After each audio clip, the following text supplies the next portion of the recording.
أما بعد فقد قال النبي صلى الله عليه وسلم مثل المؤمن والإيمان كمثل الفرس في آخيته يجول حتى يرجع إلى آخيته أو كما قال عليه الصلاة والسلام.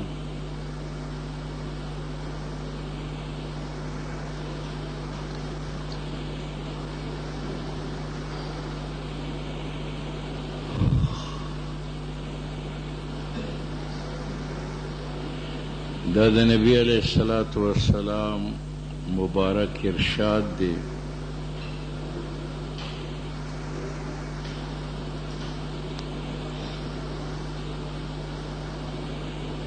پدې کې رسول الله صلی الله علیه وسلم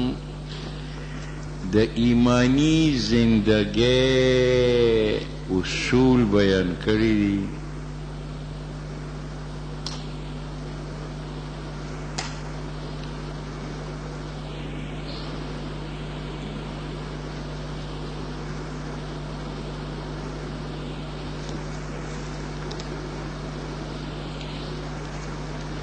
پدې حدیث کې نبی علیہ الصلوۃ والسلام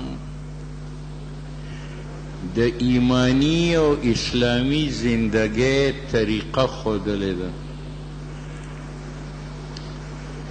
چې یو انسان به د اسلام مطابق زندگی څنګه تیری. هغې فرمایلی دي چې لکه د یو اس په غاړه کې یو ګز پړی وي او هغه د موږي پورې تړلی، نو دا اس که د دې موږي نه لرې ځي نو څومره به لرې ځي څومره چې د هغه رسۍ اوږدوالی ده. که هغه رسۍ یو ګز اوږده ده نو دی چې د خپل موږي نه لرې ځي ځي ځي ځي نو تر یو ګزه پورې به ځي، او چې هغه د ګز مقدار ختم شي نو وبدرېږي، یا به هغه خپل موږي ته واپس راشي. او که نه د هغه رسۍ مقدار ګزو او دا اس د خپل موږي نه 2 ګزه لرې لاړ، نو د دې نه دا معلومه شوه چې دا رسۍ د ده د غاړې نه وتلې ده، یا دا رسۍ شلولې ده، یا هغه موږي ایستی دی.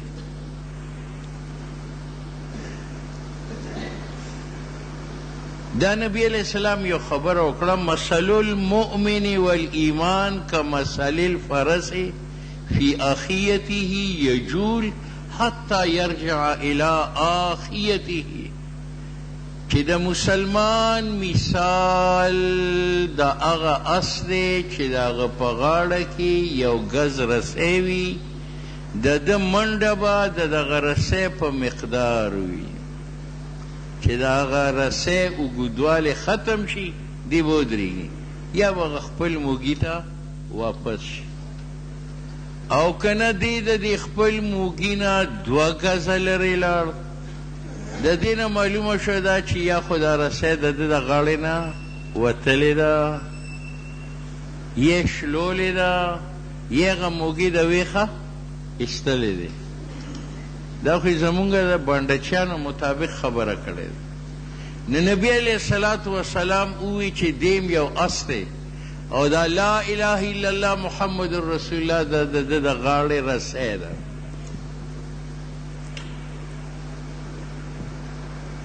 د دې معنا دا ده چې د ده د ژبې گفتار، د ده د قدم رفتار، د ده د لاس او د خپو کردار، هغه به د دې رسۍ په حد کې دننه دننه چې څومره د ده ایمان اجازت ورکوي هغه خبره به کوي، او چې د کمې خبرې اجازت نه ورکوي هغه به نه کوي. د کم کار اجازت چې ایمان ورکوي نو هغه به کوي او چې نه ورکوي هغه کار به نه کوي د کم قدم اوچتولو اجازت چې ورته ایمان ورکوي هغه به اوچتوي او چې د کمې نه ورکوي هغه به نه اوچتوي نو زما ژبې ته د ښو خبرو د تلاوت د ذکر اجازت ورکړی دی د ګانې او د کنځلو د غیبتونو او بل ته د بدو ردو ویلو د چغلخورۍ اجازت یې نه دی ورکړی نو که د ژبې په دغه کې قدم کېښود معلومه چې د ژبې د ایمان رسۍ شلولې ده دغه ژبه کافره شوه دا غوږ دا به د ایمان د رسۍ په مقدار کې خبره اوري د دنیا خبره به اوري چې هغه کاروباري وي د ګوټ چارې وي د ذمهدارۍ وي د دوکان وي د فکټرۍ وي یا به د دین خبره اوري نو دی د ایمان په رسۍ کې دننه دی او که نه د ګانه اورېده نو معلومه شوه چې غوږ یې د ایمان هغه رسۍ وشلوله یا د ایمان هغه موږې ایسته دی دې بر ووته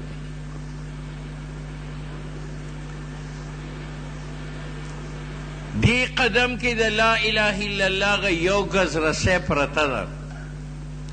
په دې رسۍ کې دننه جومات دی د ګوټ چارې ځای دی د دوکان دی د فکټرۍ دی چې دی په دې کې ګرځي معلومه شوه دا چې دی په دې ایمان کې دننه دی او که په ټیټر او په سینما او په ټي وي او په کیبل ته قدم واغی معلومه شوه چې د ایمان رسۍ وشلوله یا د غاړې نه وویستله او یا هغه موږي د ایمان د سره وویست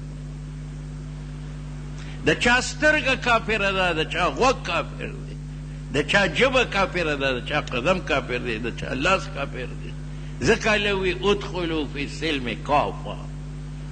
ما خو تر ټول د غوښې نه پیدا کړی وي دا څنګه دی چې غوږ د مسلمان دی سترګه د کافره ده سترګه د مسلمانه ده او ژبه د کافره ده نو مخکې مونږ ته د مثال په طور وښو چې تاسو ته دا معلومه ده چې د اس په غاړه کې ګز رسۍ وي نو هغه دوه ګزه د موږي نه لرې نه ځي او که لاړ نو دا د دې دلیل دی او تاسو یې منئ دا د جګړې خبر نه ده چې معلومه شوه چې هغه اس هغه رسۍ د مرۍ نه ویستلی ده اوس که مونږ ته څوک وایي کافر نو مونږ یې په ګولۍ وایو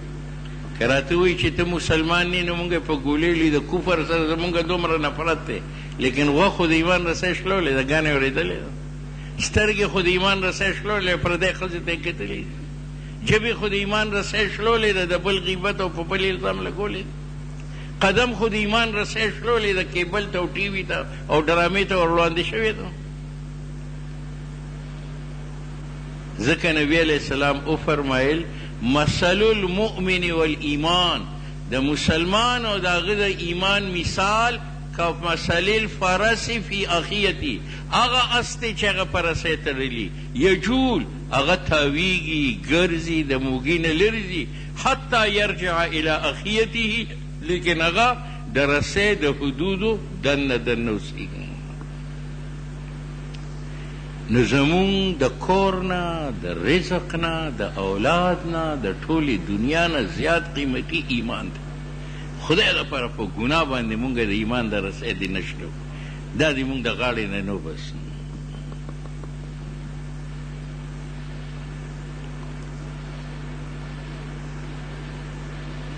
زما بل خیال و دا خو اچانک اوس دا مسله چې تا تپوس کړې ده چې یو سړی خدای ته کنځل کړي نو هغه مسلمان دی او که نه دی الله پاک ته کنځل وکړي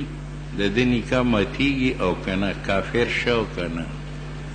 بیا هم علما ډېر مهربانه دي که د یو سړي په زړه کې دین ته کنځل رالل خدای ته رالل رسول ته رالل خو په ژبه یې رانوستل نو هغه کافر نه دی هغه مؤمن دی دا د علماو شفقت دی په امت باندې لکه سړی ښځې ته خوټ کېږي په قار چې وي ته په زړه کې ورته هر څه بد بله راولي چې طلاق ورکړم او طلاق مې ورکړه خو په ژبه یې نه یې راوړي هغه ښځه نه طلاقېږي نو خدای په کومي په زړه کې راته چې څه دې راځي ستا زړه موټروی دی په موټروی ټرک هم خیږي بس هم خیږي موټر هم خیږي سایکل هم خیږي موټر سایکل هم خیږي هغه یې منې کوي نه نو وایي زړه دی نه منې کوم اوس که په ژبه خدای ته کنځر لالل نو هغې کې م علما په امت باندې شفقت کړی دی که د یو سړي په ژبه قرآن ته کنځل رالل دین ته رالل او د څه مجبورۍ د وجې نه رالل چا د باندې تور اوچته کوي چې مړ کوم دی ورنه دا کار وکړ یا عزت ته خرابون اعوذ بالله دا کار وکړ نو په دغه وخت کې هم سړی نه کافر کېږي صوفیه لیکي که تا ته څوک وایي چې زما د ټوپک نه یېرېږي که د خدای نه او تا ورته وایي چې ستا د ټوپک نه نو ته نه کافر کېږي بلکې دا ستا د ایمان نښه ده ځکه چې د چا په لاس کې ټوپک دی هغه ظالم دی هغه زړه کې رحم نشته نو د هغه نه یېرېږي او د خدای په سره رحم دی د هغه نه امید کیدی شي که د هغه ګناه وکړم نو هغه مې معاف کولی شي نو دا دویم صورت هم د کفر نه چې د مجبورۍ د وجې نه دین ته قرآن ته خدای پاک ته کنځل وکړي دریم صورت دا دی که یو سړی حلال شي وخوري او نشه شي لکه ټینګې شملې وڅښلې او سر ته یې خمار وخوت یا ډېر انګور یې خوړ او سر ته یې خمار چې کوم دی هغه وخوت او په دغه نشه کې هغه کنځل وکړو نو هغه بیا هم د دایر اسلام نه نه خارجېږي مسلمان دی اسلام ډېر مضبوط شی دی که یو سړی د خدای سپکوالي کوي او کنځل ورته وکړي بیا ښځه طلاقه ده او د اسلام نه خارج د رسول سپکوالي کوي او د سپکوالي په نظر ورته بد رد وایي نو هغه بیا هغه د خپل رسۍ نه قدم بار وویست نو بلکل په چا د کفر فتوا مه لګوئ د هغه نه دا تپوس کوئ چې دا کنځل دې په ډه کې نو نه کافر که په ژبه و د مجبورۍ د وجې نو نه کافر که چېرته داسې د حلال شي د وجې نه شملو اچار د وجې نه نشه درغلې وه او کنځل دې کړو نو بیا کافر نه دی او که د نیم خوب کې داسې نیم سترګې بیرته وي نیم ودو پرکاله ورته موږ وایي په هغه صورت کې معاف دی دغه یو صورت دی چې یو بدبخت سړی د خدای د رسول توهین کوي سپکوالی کوي او په دغه بنیاد کنځل کوي بیا هغه نه چې پلار یې کافر کېږي ښځه یې طلاقېږي خیر اوس موضوع دا شروع شوه ایمان چې کوم دی دا د خدای سره یو معاهده ده ایمان د خدای سره معاهده ده مونږ چې وي که نه لا اله الا الله نو دا د الله سره یو معاهده ده چې الله سترګې خو زما په سر کې دي خدا به صرف ستا د مرضۍ مطابق ګوري چې ستا مرضي نی دا به نه ګوري دا مونږ د خدای سره معاهده وکړو یا الله غوږ خو زما په سر کې دی خو زما تا سره دا معاهده ده چې دا به هغه خبرې اوري چې ستا خوښي چې ستا خوښي نی هغه به نه اوري ژبه خو زما په خولې کې ده خدا به هغه خبرې کوي چې تی اجازت ورکړي که ته ورنه کړې نو دا ژبه به هغه خبرې نه کوي خپې خو زما بدن کې دي خو الله زما تا سره معاهده ده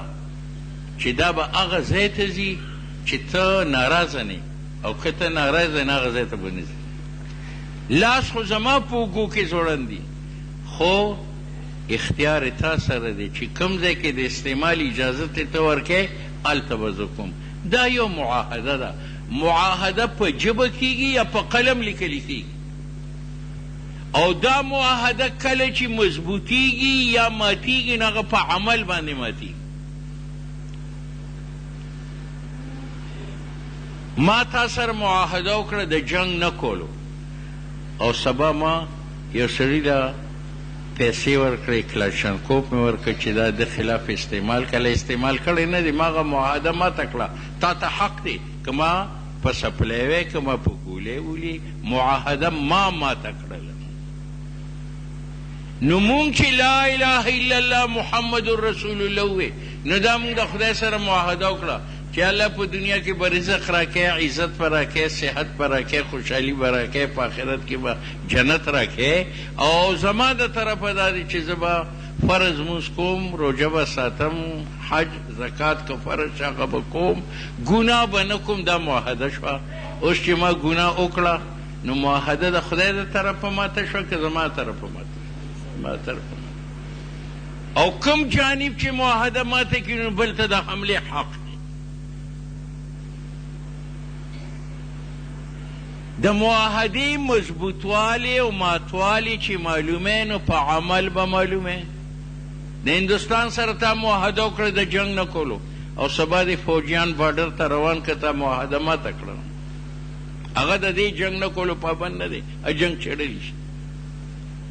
نو مونږ د الله سره معاهده وکړه چې الله زما گفتار، زما رفتار، زما کردار دا به ستا د مرضۍ مطابق وي او ستا د مرضۍ خلاف به نه وي. اوس کله چې گفتار، رفتار، کردار د خدای د مرضۍ مطابق دی نو ما معاهده برقرار وساتله نو الله تعالی په خپل وعده قایم دی، ان الله لا یخلف المیعاد. هغه به جنت ضرور راکړي په خپل فضل سره. او که ما معاهده وکړه او بیا مې ژبه بېواګو ده، غوږونه مې جایز ناجایز هره خبره اوري، سترګې مې جایز ناجایز هر شي ګوري، قدم هر جایز ناجایز ځای ته چې کوم دی ځي، نو معاهده ما ماته کړه که نه کړه؟ نو خدای خو جنت راکولو پابند نه دی که دی؟ نه ده. بس دا د زندگی اصول دي چې زما ایمانی زندگی دا ده چې زه به د ایمان د دې رسۍ د حدودو په منځ کې اوسېږم. او که نه ما د دې ګز رسۍ وه او زه د موږي نه 2 ګزه لرې لاړم نو زه د انتظار نه کوم چې ما ته به څوک کافر ووایي. ما خپل د ایمان رسۍ د غاړې نه ویسته، د ایمان رسۍ مې شلوله، موږی مې ویسته، روان دي چې کوم دی تېر شول. دا بالکل ساده او عقلي خبرې نبی علیه الصلاة والسلام موږ ته وفرمایي. د دې وجې نه سړی د هر وخت دا چې باید په کنټرول کړي. مونږ په لاس کې تسبیح وي الله الله کوو چې څوک راشي غوږ ورنږدې کړو. پته تا پلان کې سړی خو داسې دی په لاس کې ایمان دی په ژبه کفر دی. تاسو به داسې مرغۍ نه لیدلې چې نیم تیتر وي او نیم بټیر وي. چې بټیر وي هغه مړز وي، چې تیتر وي هغه به تیتر وي، چې چرګ وي هغه به چرګ وي. لیکن دا د انسان کار دی. لاسو کې د ایمان تصویر یا په ژبه باندې د ایمان د کفر غیبت ده.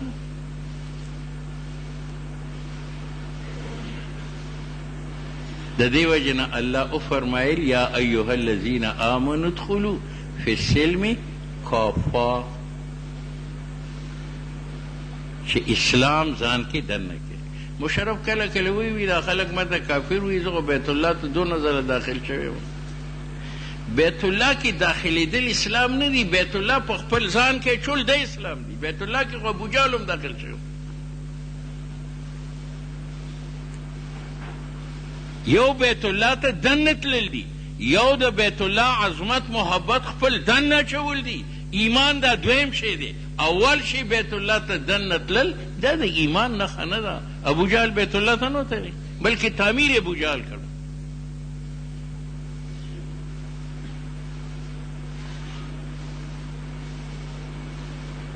د دې وجې نه مونږ دی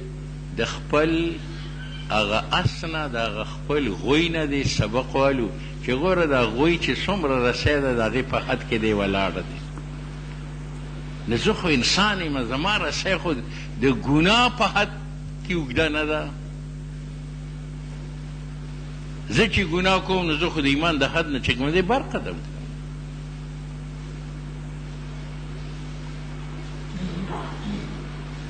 که په دې یو حدیث باندې سړی عمل وکړي یقین وکړه دا معاشره کلی کلی محله محله هغه به د جنت نقشه پیش کوي. او دا ټول عالم په دې باره کې زمونږ دپاره استاد دی. مولانا روم لیکلی دي چې د ګلاب بوټی دی د هغه په دې سر کې ګل وي خو لاندې په دې ډنډرې به تاسو لیدلي غني وي که نه وي. اوس یو سړي چې کوم دی سترګې پټې کړې او په هغه شاخ باندې لاس واچو او د هغه لاس په غنو باندې غوس شو.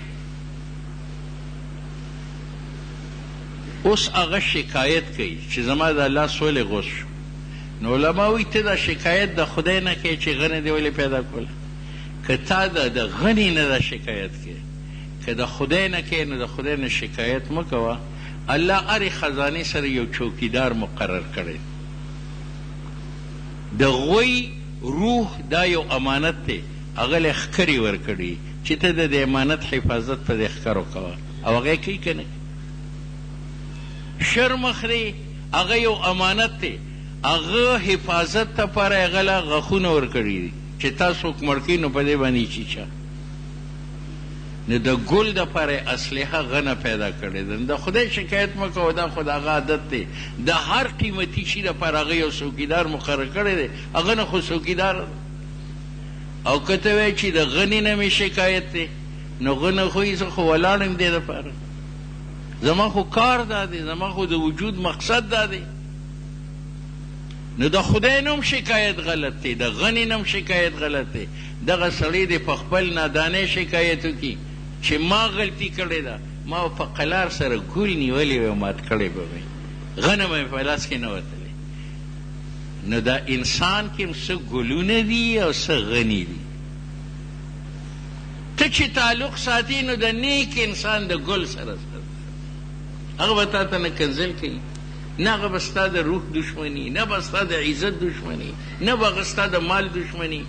بلکې لکه څرنګې ته د ګل حفاظت کوې دقسې به هغه ستا حفاظت کوي. غلطي خو ستا وه چې تا په ځای د ګل باندې غنې ته لاس واچو. بعضې خلک د غنو غوندي ژبې ترخي وي، اخلاق یې ناکاره وي، کردار یې د قرآن او د ایمان نه چې کوم دی هغه خلاف وي.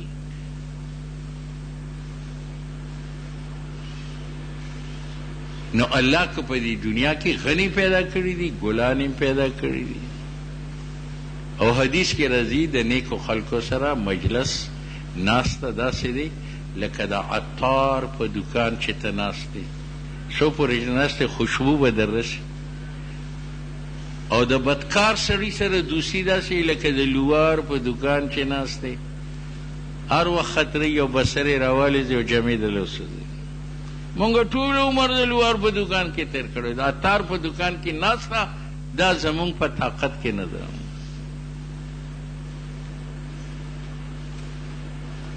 بس ګورو چته کې شر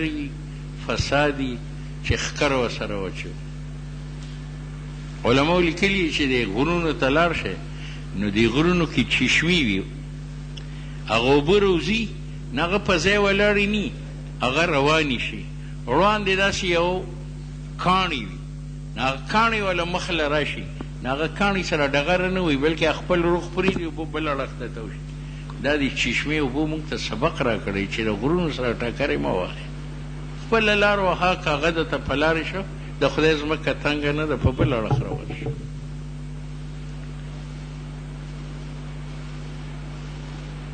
او که نه هغه کنځل کوي او تم کې ګوره تاسو به اتیان که نه لیدلي، اوښان خو هم لیدلي، اوښان چې په لارې ځي سپي ورپسې غاپي، اوښ ورپسې شه د غپلي دي. که هغه اوښ هم وغاپي نو هغه اوښ شه که سپی شه. دا خو سپی چې په سپي پسې وغاپي نه بل سپی هم ورپسې غاپي، او چې سپی چا پسې وغاپي او هغه نه غاپي نه غپېدونکی سپی دی او هغه بل اوښ دی، هغه خپل لار وي او خپل منزل مقصود ته چې کوم دی رسي. د دې وجې نه مونږ دې د ایمان د رسۍ دننه اوسیږو، او دا په دې صورت کې اوسیږو چې مونږ د نیکو خلکو مجلسونو کې کینو. اگر چې هغه په مال کې ستانه غریب وي، کور ستانه رکوټ وي، تنخواه ستانه کم وي، دنیاوي زندگی کم وي، خو هغه د ایمان خان دی، د ایمان دولتمند دی.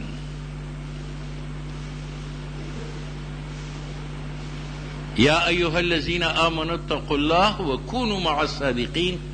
ای د ایمان دعوه کوونکو لږ د خدای نه ویریږئ او د نیکانو سره شئ. نن سبا چې د یو لیډر خط یو کارکون ته راشي که نه هغه یې دلته کېږدي چې هر سړي ویني چې دا خط ته کم ځای راغلی یا نواز شریف رالیږلی په دې فخر کې او په دې فخر نه کوي چې د قرآن یو صورت ته ته یاد دی او په لاره یې ځې او تلاوت یې کوې وایي دا د کوم ځای یاد کړی دی راته مولي صاحب یاد کړی دی د خدای په خط باندې فخر نه کوو او د نواز شریف په خط باندې فخر کوو. د دې وجې نه الله وی کونو مع الصادقین د خدای نه ویریږئ او په لیډر او په مالدار باندې په ناسته فخر مه کوئ د فقیر او درویش سره کینئ چې هغه ستا د ایمان حفاظت کوي. ته 1,00,000 روپۍ خرج کړه د خدای په لار کې او بله اړخ ته د یو نیک سړي په مجلس کې کښېنه هغه 1,00,000 روپۍ ستا ګناهونه نه معاف کوي نیکي به دې وشي خو ګناه دې نه معاف کوي او په هغه نیک مجلس باندې ټول عمر ګناهونه چې کوم دی هغه معاف کړي. نیکي کول دا ډېر لوی سخاوت دی. مال ټیک ته دا نیکي ده لیکن د نیکۍ برابر د نیکو خلکو په مجلس کې د ناستې برابر د دې هېڅ وزن نه دی. نبی علیه الصلاة وسلام نن سبا مشهوره ده یو ټولو کې بخیلان مولیان د دوی د کور نه چاته لوګي نه خیږي لیکن حدیث کې راځي د ټولو نه سخي الله دی بیا 2 نمبر سخي رسول الله دی بیا 3 نمبر سخي چې کوم دی هغه عالم دی. ځکه دا خو زمونږ ایمان دی چې د دې 7 اسمانونو او ځمکو نه قیمتي ایمان دی نو ته چې چاته ایمان وښیې نو هغه ته د 7 ځمکو اسمانونو نه زیات دولت ورکړه سخي خو هغه دی. د دې وجه نه امام غزالي ویلي دي لکه نن زمونږ برخوردار مولوي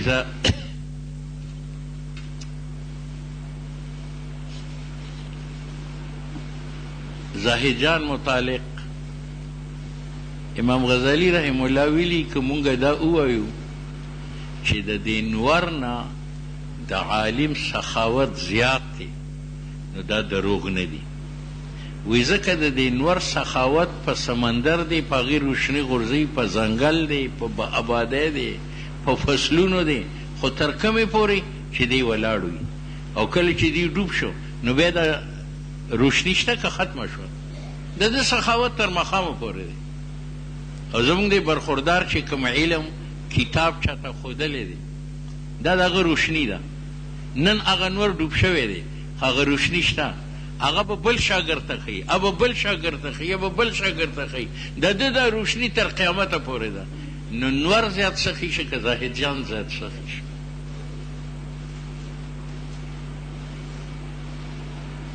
دا وریځه ډېره سخي ده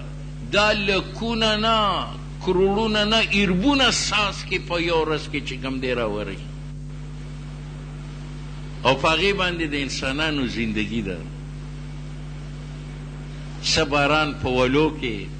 څه باران د ورو په شکل په غرونو کې هغه بیا د ځمکې ده رګونو په ذریعه باندې په ټولو ځمکه کې هغه به خورېږي کوم ځای کوي باسي نلکو باسي هلته اوبه روځي دا ټول سخاوت چې کوم دی د وریځ دی. لیکن امام غزالی لیکلی دی چې د عالم سخاوت د وریځې نه ځکه زیات دی چې وریځ تر هغې پورې باران وري چې وریځ وي او چې دا وریځ وشلیږي او لاړه شي او بېګانۍ وریځ تلې ده اوس یې سخاوت شته څو پورې چې وریځ وه نو سخاوت یې و چې وریځ لاړه سخاوت یې لاړ لیکن زاهد جان هغه وریځ وه.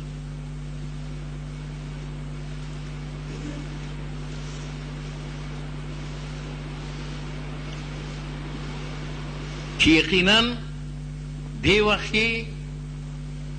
د هغه یو ګوتم نه ښکاري هغه ټوله ډوبه شو نور خو لا بیا هم روخېږي وریځ وشلېږي بیا هم راشي لیکن دا داسې وریځ لاړه چې دا بیا نه راځي. لیکن د هغه شاګردان د باران د څاڅکو غوندې پاکستان کې دي افغانستان کې دي.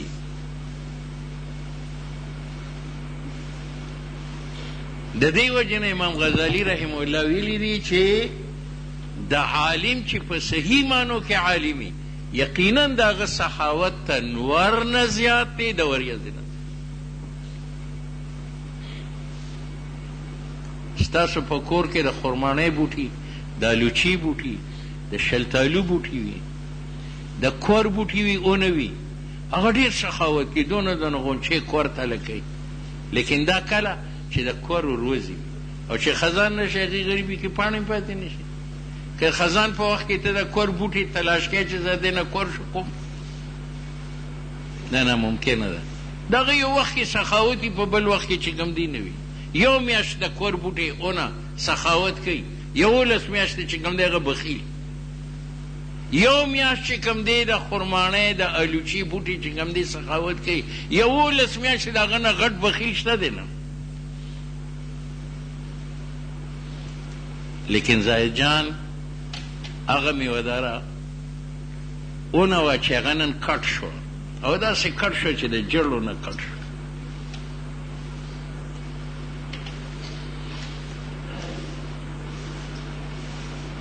یقینا چې اونه پرې شي نو د هغې په ځای باندې لس بچه نور روزي. دا سپیده چې کوم دی پاره پرې که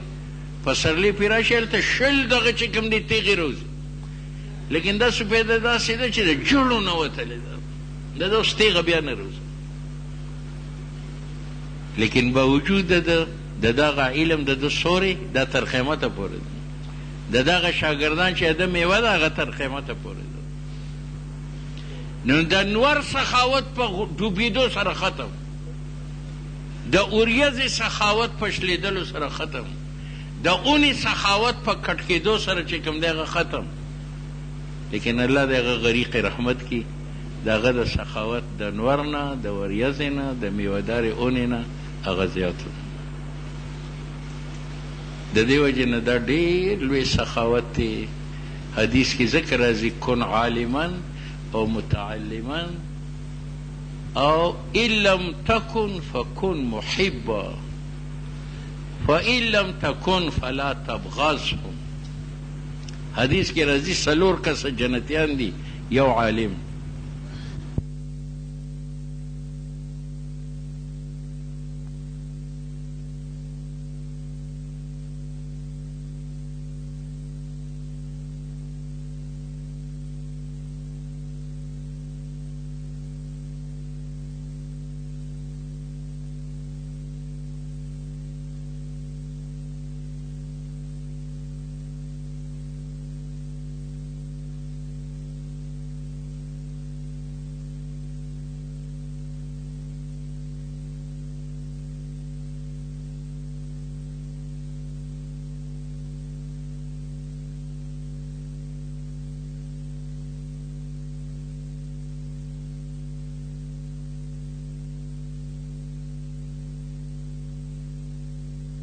بد نه وي. بس د دې نه وروسته چې کومه درجه ده، څوک یې بد وایي، څوک ورته بد رد وایي، خپل آخرت ته بد. د دې وجې نه موږ د ایمان د رسۍ په حدودو کې دننه دننه چې کوم دی اوسېږو. د دنیا دا عزتونه ټول ختمېدونکي دي. ګوره څومره لوی لوی بادشاهان تیر شوي دي. ایوب څونه جابر بادشاه، بټو څونه جابر بادشاه. اوس یې په عامو مجلسونو کې څوک ذکر هم نه کوي. او دلته میاں صاحب د ذاکر باچا پلار کله تیر شوی دی، په ایمان وایي هر سړی د نوم نه واقف دی که نه. یار حسین مولوي صاحب کله تیر شوی دی، هر سړی چې کوم دی د نوم نه واقف دی که نه دی. استاد محترم کله تیر شوی دی، دغه دی آرام کوي. بچی بچی یې پېژني، یو ماشوم بچي نه تپوس کړه د چیني مولوي صاحب قبر راته وښایي، نیغ به دې وله راولي. او که د یو غټ مالدار د قبر تپوس کوي، وایي ما ته څه پته، ګوره هغه کور زما دی او دا کور د خدای دی. د هغه کور یو وخت مقرر دی، هغه به ختمیږي، ځکه د هغه تعلق ما سره دی. او دا کور به ختمیږي که دا به تر قیامته پورې، ځکه د تعلق د خدای سره دی. مونږ هم که خپل ځان خدای سره ټچ کړ او ځان هم د خدای بندیان وګرځوي، 15 واړه وخت هم خپل لمونځ کوو، فارغ وخت کې هم تلاوت کوو، او بیا خپله مزدوري ګوټ چاري کوله. تاسو دا مه وایئ چې ګوټ چاري کوو نو دا مولیان موږ نه بهتر دي. هغه ته چې په تهجدو کې څونه ثواب میلاویږي تا ته په ګوټ کې حقه ثواب میلاویږي. دنیا څه حرامه نه ده، حرامه دنیا حرامه ده چې پیسې خدای درکړي او بوتلو مونږه شیطان چې لاړ شه ټي وي والا، وي سي آر والا، ډرامې چې کوم دی والا، لاړ شه فلم وګوره، ټیټر ته لاړ شه. دغه دنیا چې کوم دی هغه حرامه. د دې وجه نه د نبي علیه السلام د ارشاد دی مونږه هر وخت دغه ګڼو چې زه د خدای یو اسم او خدای په ما کې یو ګز رسی ده، لا اله الا الله محمد رسول الله چولې ده، زه به بس دومره ګرځم، دومره به خبرې کوم اورم او دونه به ګورم چې څومره د الله اجازت ده. په دې معاهده باندې صرف حضرت عمر قایم و. حضرت عمر چې ایمان راوړو نو نبی علیه السلام ته یو ځل ووایي چې یا رسول الله دا 4 کال زما د ایمان، په دې 4 کالو کې ما دې فرشتې ته آرام نه دی ورکړی. دا فرشته نیکۍ لیکي، نو زه 24 ګنټې نیکي کوم، دا مې ستړی کړه. او دې فرشتې ته ما تکلیف نه دی ورکړی، دا ګناهونه لیکي. ما ګناه کړی نه، دې چې د قلم اوچت کړی نه. دې ته ویل کېږي معاهده او د معاهده پابندي. چې د ښې اوږې فرشته ما په آرام نه ده پرېښې. موس کوم، تلاوت کوم، چې په لار یم ذکر یم، چې په محاذ یم جنګ کوم، چې په جیب یم د غریب مدد کوم، د بیمار تیمارداري کوم، د خلکو احترام او عزت ساتم. او ما د ګسې اوږې فرشتې ته د قلم اوچتولو توفیق نه دی ورکړی. او نیکي دومره کوم چې زه سجده کوم نو زما زړه نه یخېږي. زه یم چې زه دا سرمن لر کوم او دا ډوکې خدای ته کېدم، او دا ډوکې به هم کېدم خو بیا مې مړه نه یخېږي. ویم چې دا مازغه خدای ته کېدم او بیا به مې مړه یخ نه شي، خو دا مې طاقت کې نه ده. ورنه زما زړه غواړي چې زه دا سر اومې ځمکې ته ښکته کړم او هلته سجده وکړم. مونږ دلته کې څادر واچو، بیا د څادر نه سجده نه کوو. د دې وجې نه اصل زندگی د اسلام زندگی ده. اسلام زندگی معنا دا دی چې زمونږ اعمال به اسلامي، زمونږ اخلاق به اسلامي، زمونږ نشست و برخاست به اسلامي. باقی د دنیا فکر مه کوئ. نبی علیه الصلاة والسلام فرمایي من عافى في جسدي وفي رواية من عوفي في جسدي. چاته چې الله جسمانی صحت ورک وعنده قوت یومین، او داغه په کور کې د یو وخت ډوډۍ وه، او داغه په کور کې جګړه نه وه، کور یې داسې کنټرول کړی و، نو فکأنما دنیا هیزت له بحذافیرها، گویا کې د دې ټولې دنیا بادشاهت هغه ته الله ورکړی. ځکه د بادشاه د مرۍ سوري څه دونه خو نی چې مونږ پو نوړی ښکته کوو، هغه د سیر ښکته کوي، د هغه هم حقه مرۍ ده. ستا په خېټه کې 2 چپاتی راځي، د هغه په هغې کې 100 چپاتی خو نه راځي، ماښام به هم هغه 2 چپاتی خوري. دنیا دقونه کافي ده. باقي د سړی کوشش کوي چې زما سترګې او زما غوږونه، زما ژبه، لاس خپې او زړه او دماغ دا دی د ایمان د رسۍ په حدودو کې دننه دننه چې کوم دی استعمالیږي، بار دی نه استعمالیږي. دغه وجه ده چې ملک الموت د هر سړي روح قبض کولو له راځي، هغې سترګې بویي. که د سترګو تلاوت کتلي، د دنیا جایز مزدوري کتلي، نو دې نه خوشبو راځي. نو جنت فرشتو ته وایي راشه دا روح جنتي دی، دا یو څه. او که په ده کې فلمونه پراته وي، نو هغې نه بدبودي راځي، نو د جهنم فرشتو ته وایي راشه دا ستاسو سړی دی، دا تاسو بوی. ژبه چې کوم دی بوی کوي،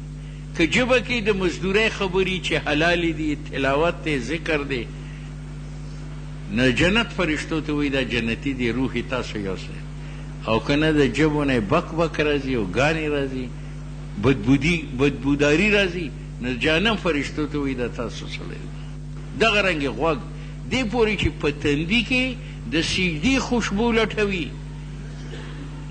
چې کم تندی په پابندۍ سره سجده کوي د هغې نه ورته خوشبو راځي نو ملک الموت د جنت فرشتو ته وایي دا ستاسو سړی راشه وړی او که هغې کې د سجدې بدبو نه وي یا خوشبو نه وي نو بیا د جهنم فرشتو ته وایي راځئ دې ته دا تندي عبادت سجده ده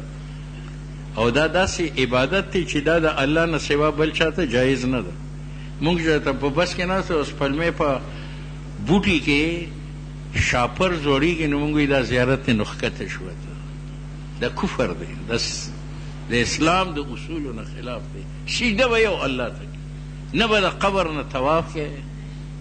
نه به قبر ته سجده لګوي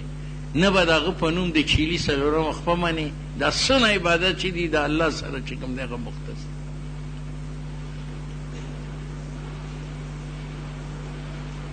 او دا د هغه سړي چې هغه د ایمان د رسۍ په حدودو کې دننه دننه اوسېږي لیکن څوک چې دننه اوسېږي نن سبا موږ وایي دا یرندوکې پښتانه وایي دا یرندوکې دغه یرندوکې ښیي چې خلکو په نظر کې کمزوري او د الله په نظر کې د ټولو نه زیات طاقتوري د دې وجې نه هر حال کې د دین سره وابستګي کوئ او د دنیا د خاطره د عهدې د خاطره د کونسلرۍ د خاطره خدای لپاره موږ خپل دین دې نه پرېږدو خپل لمونځونه د پابندۍ سره کوو تلاوتونه دې کوو جومات سره علماو سره دې وابستگی اختیار کو انشاءاللہ اللہ بستاسو دین قبر آخرت ټول آباد ساتي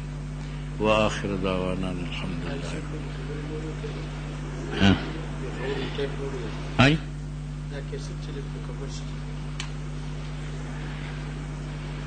حافظ صاحب د خپل کیسټ په فکر کې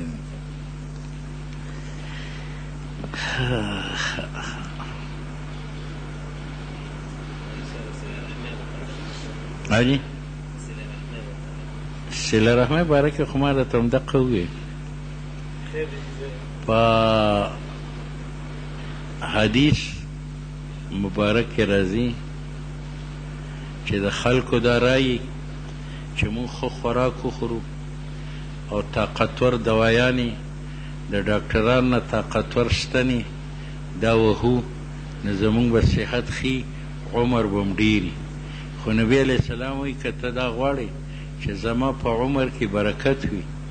او که ته دا غواړې چې زما د مرګ نه وروسته زما عزت وي فلیصل رحمه د خپل مور پلار ډېر احترام کوه ادب یې کوه او صله رحمي چا سره چې د وینې رشته نو هغوی سره رشته داري پاله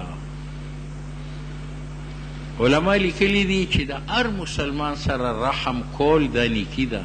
دا د رشته دار سره ولې زیاته نیکي ده علما د هغې وجه لیکلې ده چې ته که پردي سړی نیکي وکړې نو هغه به ستا سل شکر ادا کړي لس دواګانې به ته وکړي چې خدای دې وبخه ما سره دې ښه وکړه خو که د خپل سره نیکي وکړې نو هغه وایي دا دې څه وکړه زما خو دا خو حق و دا دې ما له پوره حق را نه کړه نو په دې به ستا زړه ماتېږي خو ته ورسره بیا نیکي کوه نو دې ثواب زیات دی یو دغه نیکۍ کولو یو دغه زړه ماتېدلو مولا احمد علي لاهوري رحمت الله علیه به وایي که چته کې تربور ته خپل ته د خپل پتون پسته غوښه پرې کړي او قیمت یې نه جوړه کړي او په سوچو غوړو کې سره کړي او ورته په پلیټ کې کېږدي نو هغه وایي دې نه بوی راځي هلکه د پتون نه ښه غوښه کم ځای ده او د سوچو غوړو نه نور دله سره وړم آب کوثر خو دل نشي وړی د دې وجې نه چونکې په ده کې د شکر ماده کمه ده نو د ده سره احسان زیات کوه نن سبا رشته دارۍ اکثر خرابې دي ولې وایي دی ما لرنه دی زه ولې ورغلم ده ما ته سلام ونه که زه ورته ولې سلام وکړم ده ما ته خبر ونه که زه ورته ولې چې کوم دی خبر کوم نبي علیه السلام ته یو صحابي راغی وی یا رسول الله زما رور دی هغه چې په سفر لاړ شي نو زه د هغه د دروازې څوکیداري کوم او چې هغه بیمار شي نه زه د هغه تیمارداري او علاج کوم، او چې هغه غریب شي یا رسول الله زه ګوتی په اوږه والم او د هغه کور ته اوړه دال چڼه دا چې کوم دی دا ورسوم، او چې هغه باندې یو ګران کار راشي دیوال یې غورځېږي زه لاړ شم هغه دیوال درومه، خو چې هغه خوشحال هغه زما تپوس نه کوي، زه بیمار یم هغه زما تپوس نه کوي، زه مسافر یم هغه زما د بچو تپوس نه کوي. نو نبي علیه السلام یې دقه نیکي ده، که هغه ستا کولی تا د هغه کولی تا خو بدله خلاصه کړه. نیکي دا ده چې هغه تا سره ښه نه کوي او ته ورسره کوې د الله د رضا دپاره، او کوم کار چې د الله د رضا دپاره یې نیکي هغه ده.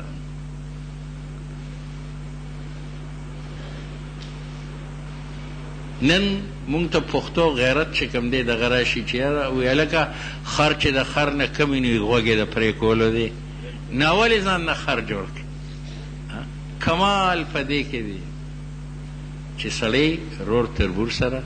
ښه تعلق ساتي. حضرت عمر رضی الله تعالی عنه خپل رور یو پړق وه، نغه رور یې فورا سپلی راویست، خلکو یېرېدل چې حضرت عمر وخي، نو هغه ول هغه سپلی په لاس کې ورکړه، ورته ویې روره ته ما په لاس مه وه ستا لاس به خوږ شي، زما د سپلی واله زما په سر یې وه.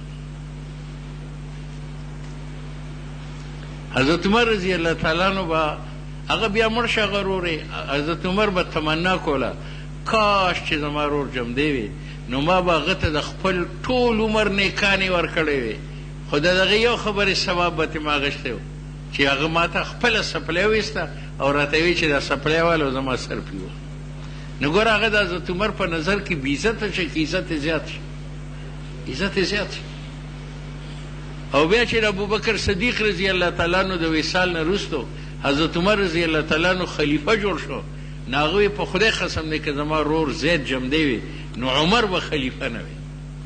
بلکې زید به ما خلیفه کړو، ځکه چې هغه زما نه افضل و. په جهاد کې ته افضل نو، په عباداتو کې ته افضل نو، په بدرۍ کې ته افضل نو، په دغه یو اخلاقو باندې چې هغه زما ادب ساتلی و چې هغه خپله سپلی ویسته او ما ته یې راکړه. نن رور څه پلار څوک نه معاف کوي، نیکه څوک نه معاف کوي. د دې وجې نه امام غزالي رحم الله ویلي دي چې اسلام نن په قرآن کې دی او مسلماني په قبرستان کې ده، دا نور مولی ټیپر دی. پورا مکمل اسلام په قرآن کې دی، بار نشته، او پورا مکمل مسلمانان هغه چې قبرستان ته رسید.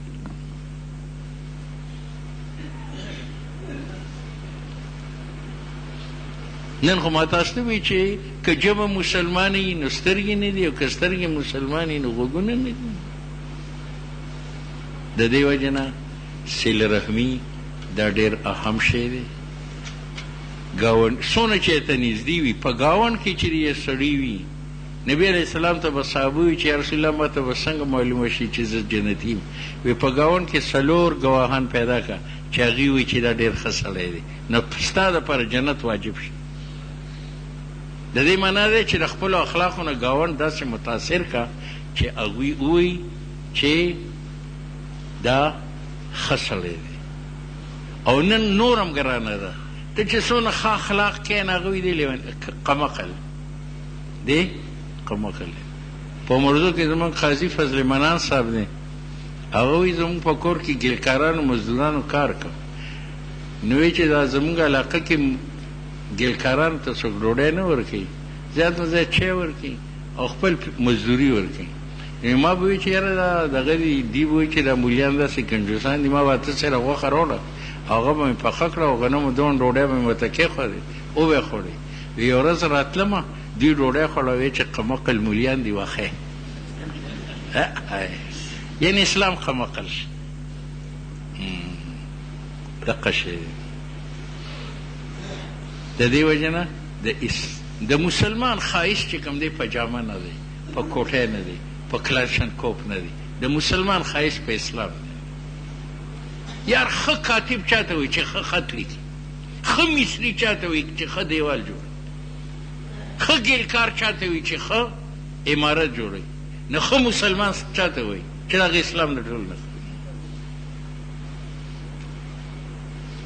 د دې وجه نه د خلکو د تانو پروا مه کوئ چې خلک وایي دا قمقل دی په څه پوهېږي نه. خدای پاک وایي ته د ټولو نه زیات عقلمند یې، ته زما په آیین چلېږي، زما په قانون باندې چلېږي.